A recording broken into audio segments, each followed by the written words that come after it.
क्या करेंगे, इन दोनों के बीच की एक बनाना सिखाती हूँ मैं आपको। इसके भीम और देवगढ़ के बीच की मैं दूरी नाप रही हूँ। और कितनी है दूरी, यहां से यहां तक की दूरी कितनी है, 4.5। यही है, सबको दिख रहा है। अब यहां से यहां तक मैंने दूरी एक स्ट्रेट लाइन से मार्क कर ली, हल्की सी स्ट्रेट लाइन लगा दी। और यहां मैंने अपना कागज लिया जहां मुझे सारे कैलकुलेशन करने हैं, और यहां मैंने लिख दिया भीम टू देवगढ़, एंड दूरी कितनी है, 4.5 सेंटीमीटर। आई बात समझ में। अब बच्चों, भीम में वर्षा कितनी है, 616। देवगढ़ में वर्षा कितनी है, 706। यहां तक समझ में आया सबको। पहले मैंने क्या किया, भीम से देवगढ़ की दूरी को नाप लिया। फिर मैंने क्या किया, देखा कि देवगढ़ और भीम की जो वर्षा है वो कितनी है।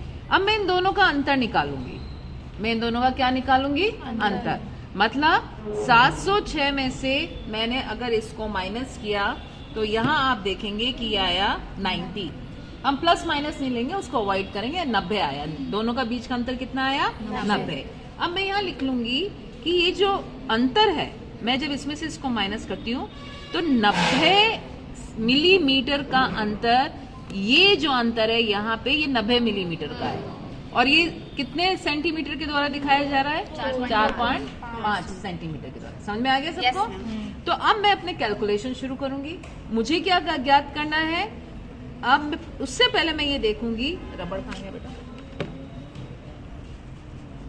उससे पहले मैं ये देखूंगी कि इसके बीच में कौन कौन से अब मेरे को समुच्च रेखा की बिंदुएं डालनी है। अब 616 है, 616 के बाद कितना आएगा, 650 और 700। मतलब इसके और इसके बीच में दो बिंदुएं आएंगी, एक 650 की आएगी और एक 700 की आएगी। पर वो बिंदु मुझे इस रेखा पर कहाँ लगानी है, कहाँ लगानी है, उसके लिए अब मैं कैलकुलेशन करूंगी। यहाँ तक सबको समझ में आया।